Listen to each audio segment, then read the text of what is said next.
He was just a boy who ran barefoot through the sun-scorched Backlands, his eyes glowing whenever he heard tales of Lampião. He dreamed of becoming a hero for the people, but the paths of the sertão are treacherous, and what began as admiration turned into obsession. In this dark tale, you'll follow the life of a boy, the boy who dreamed of becoming Lampião and ended up becoming a monster. Get ready, because this story will send chills down your spine. Not every cangachero was born to kill. Some were just trying to survive. They were pushed by fate, by the drought, by hunger. Some lost everything before they even learned how to speak properly. This is the story of one of them, a boy who buried his own father with his bare hands, who wandered alone through the sertão, chasing after Lampião in search of justice. But what he found wasn't glory. It was blood. It was silence. And at the end, a second chance at life. Before we begin, leave your like. That helps the channel keep bringing you stories from the Backlands time nearly erased.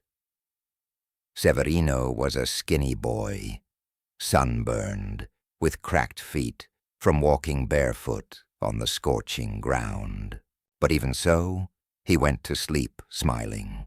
It was enough to see his father sitting by the door, machete at his waist, and his mother sewing by the light of the oil lamp. It was a small world, but for him, it was everything until Wednesday came. Sun was already rising heavy, burning the yard, and there was a strange silence in the air. His mother left early, saying she was going to fetch water from the reservoir, but she didn't come back for lunch, or dinner, or the next day. She ran away with a jagunço from the neighboring town, a man paid by a coronel to guard fences and beat up the poor. She left without looking back. No letter, no goodbye. Severino stood at the edge of the road for hours, dry eyes, heart squeezed tight, hoping to see the shadow of his mother returning with the clay pot on her head. But she never came back, and never would.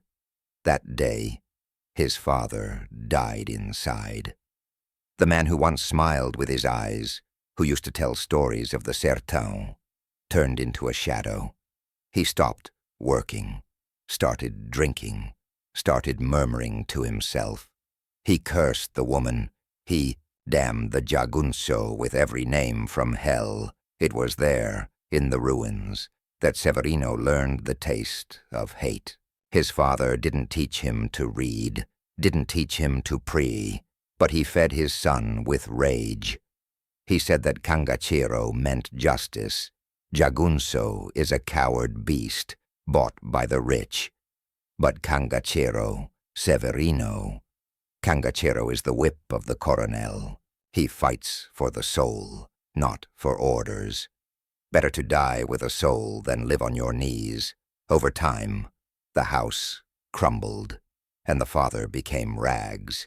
He drank all day, didn't even eat anymore, until Severino found him lying in the street near the market, surrounded by flies and vultures. He died right there, with no one to close his eyes. A former friend of Mr. Pereira, buried like a stray dog.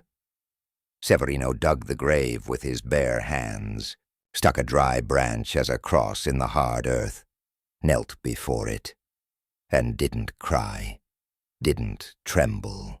He just whispered, and the voice came out firm, stronger than ever in the mouth of a 14-year-old boy.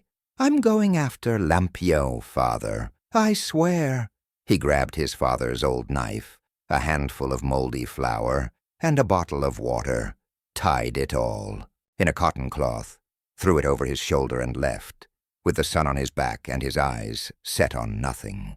He didn't know where to find Lampião, but he knew where to find pain, and where there's pain, There's always someone wearing leather and carrying a rifle.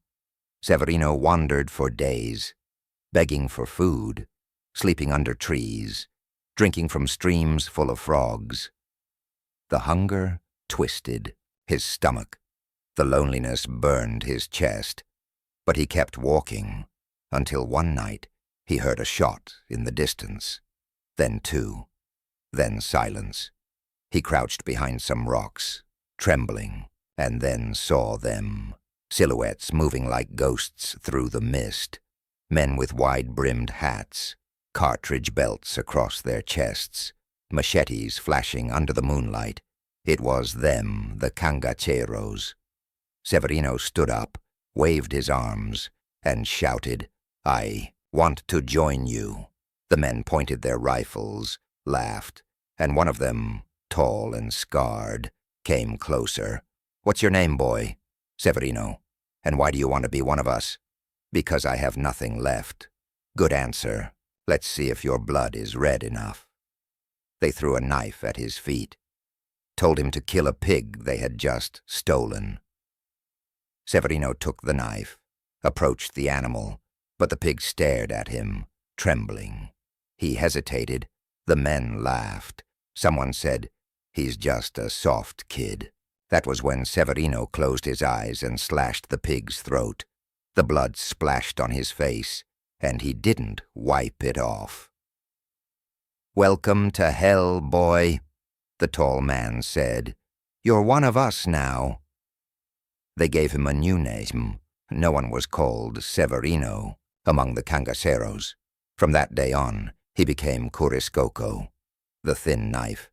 He learned to march in silence, to sharpen a blade in the dark, to spot a patrol from the movement of vultures in the sky. He never complained, never cried.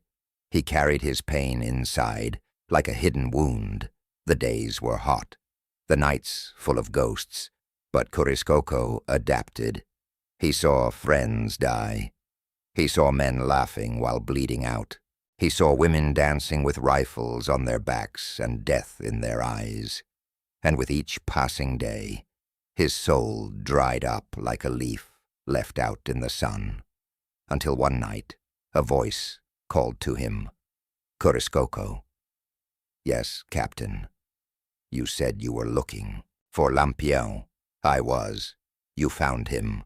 I am he, Virgulino Ferreira da Silva, the king of the Cangazzo, the scourge of coronels, the devil in leather." He looked Curiscoco up and down, a thin kid, knife at his hip, eyes burning with hunger and hate, and said, "You've got the look, but can you survive?"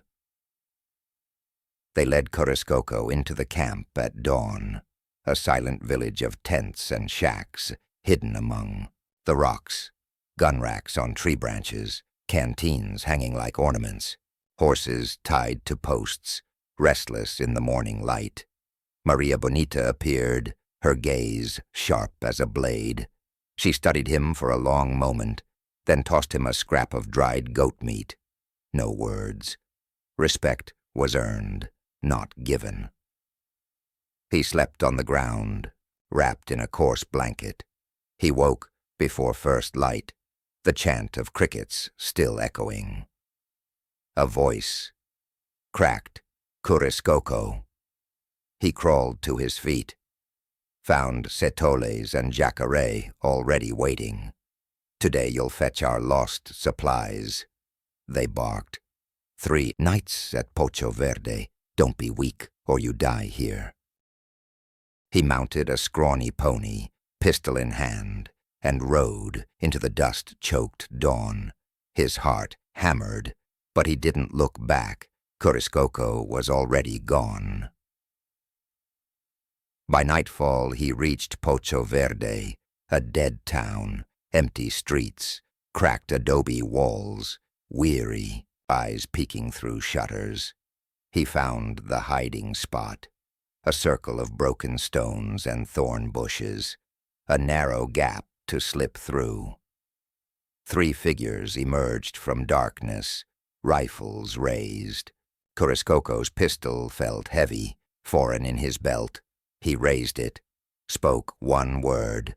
"Cabra sent me." They lowered their weapons, a nod. He followed them into the heart of the camp. Blood scented the air. Men sat in silence, mending gear, sharpening blades, waiting for dawn's orders. Lampião stood apart, watching. When he finally spoke, his voice was low. "You killed a man, boy?" Kuriscoco swallowed. "I did." Lampião nodded. "Then you're not a boy anymore." Kuriscoco didn't sleep. His first few days as part of the gang were silent. He studied the men around him, not just their weapons, their clothes, their ways, but their eyes. Eyes that had seen too much. Eyes that could kill without remorse. He grew stronger with each passing day. The days blurred. More raids, more blood, more scars.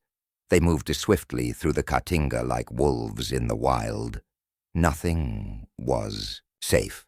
Houses were burned, cattle taken, and in the heat of the night, the cries of the innocent echoed through the dry land. Kuriscoco learned to kill without hesitation, to hunt without mercy, to survive no matter what it took, and with every drop of blood, the boy he had once been was buried deeper. The legends of Lampião grew in his mind, a fire that burned hotter with each victory, each act of vengeance. He wanted to be like him, no, better than him. He wanted the power, the fear, the respect.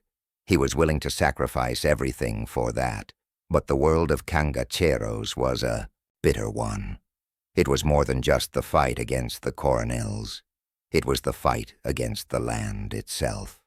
The hunger, the thirst, the loneliness, the lawlessness that swallowed souls whole. One evening, as the sun began to set behind the jagged mountains, Kuriscoco was standing watch. The sky was stained red, a bloodshot reflection of the violence that had overtaken his life. A soft sound, a figure emerging from the shadows. It was Maria Bonetta, her hair wild and untamed, eyes full of secrets. She walked up to him without a word. Kuriscoco didn't move. She stood close, close enough that he could feel the warmth of her body. Her gaze never wavered. "You want to be like him, don't you?" she asked, almost in a whisper. Kuriscoco nodded, barely aware of the trembling in his hands. "I do. But you will lose yourself." Her voice was like a soft breeze, a warning carried on the wind. Kuriscoco's heart raced. He had seen what Lampião could do. He had seen the fear in the eyes of men who had crossed his path. But now something else was creeping inside him. A seed that would grow into something monstrous, something more dangerous than even Lampião. Days passed. The gang moved relentlessly through the back country. Their spirits were high. Lampião had become an icon, a myth. He was more than just a man. He was a force, but fate had a darker plan. In the distance, a trap was being set. A group of soldiers, led by the notorious Captain Fausto, had been hunting them for weeks. They finally had the gang cornered. They waited for the night to fall. Kuriscoco, now fully immersed in the world of cangacheros, couldn't feel the weight of his actions anymore. He had become something else. The boy who had once dreamed of becoming a hero had vanished. What remained was a shadow, a man who lived only for vengeance. Lampião knew the moment had come. He gathered the men around the fire and spoke quietly, with a smile that didn't reach his eyes. "Tonight we die together." A promise, a final breath in the dark, and a fight against the fate that awaited them. The night was filled with gunfire, screams, the stench of death. But amidst the chaos, Kuriscoco found himself face to face with the very thing he had sought. He stood before Lampião, the two men locked in a brutal dance. It was a battle of wills, of survival. In the end, it wasn't the bullets that killed them. It was the silence. Coriscoco was the only one to escape. He crawled through the rocks, his body broken and bloodied. His heart raced, his mind clouded with the images of death. He didn't know where he was going. He didn't care. For days, he wandered. He didn't speak, didn't eat, just moved forward as if driven by something deeper than himself. He reached the edge of the sertão, the land that both made him and destroyed him. He crossed into the green expanse of the Amazon, where the land was rich and the trees grew thick like a wall around him. And there, for the first time in years, Coriscoco paused. It was a new world, a world full of life, but also full of ghosts. That silence. Something new was born. A man had been forged in the fires of vengeance. But now it was time for him to become something else. A man who would never escape his past, but perhaps could find redemption. Severino didn't know who he was anymore. The boy who had once run barefoot through the sertão dreaming of becoming a hero was gone. What remained was a man hardened by loss, by blood, by vengeance. But in the Amazon, Severino found something different. The air was thick with the scent of earth and life. The sounds of the jungle, unknown to him, whispered in a language he didn't understand. He met a woman, Irama, strong, steady, with the spirit of the land in her eyes. She didn't ask about his past. She didn't care about the blood on his hands. She just wanted to know one thing. Do you have hands to plant? Do you have a back to build? And in that moment, Severino lied. He told her he was just a simple vaquero, a farmer's son, a man who had come to the jungle to escape his past. But in his heart, the truth was darker, a truth that he couldn't face, not even with her by his side. Years passed. Severino built a small farm, surrounded by towering trees and fields of crops. He worked the land, planted his seeds, and for the first time in years, found peace. Irama stood by him, her presence a constant reminder that life, despite everything, could still be beautiful. They had children, laughing, running, playing, and for Severino, the farm became a symbol of something he never thought he would have. A family, a home, but the past never stayed buried for long. In the quiet of the night, Severino would hear the wind through the trees. It sounded like the desert wind he had once known. He could almost hear the voice of Maria Bonita, the sound of Lampião's boots echoing in the distance. When Severino closed his eyes, the weight of his past would press down on him. He would remember the man he had been, a boy full of dreams who had become a monster in search of revenge. But when he opened his eyes, there was something different, a soft warmth in the air, the smell of fresh coffee. Irama's voice calling him in, and for a brief moment, Severino felt at peace. In his final days, Severino sat on the porch of his home, looking out at the life he had built. His children ran in the yard, their laughter filling the air. Irama called him inside, her voice gentle, full of love. He closed his eyes for just a moment, and for the first time in years, he felt the weight of the sertão's wind once more. He remembered the day he buried his father, the day he left the ruins of his past behind. And finally, he understood. It wasn't about the vengeance. It wasn't about the violence. It was about surviving. It was about becoming something better. something whole. Severino passed quietly as the sun set behind the mountains. He was buried with honor in the quiet land he had come to love. And no one ever knew that the man who lived and died there was once the boy who dreamed of being Lampião, the boy who had survived everything, only to become a true man. If you enjoyed this story, give it a like and subscribe to the channel to follow more tales of the heroes of the Backlands.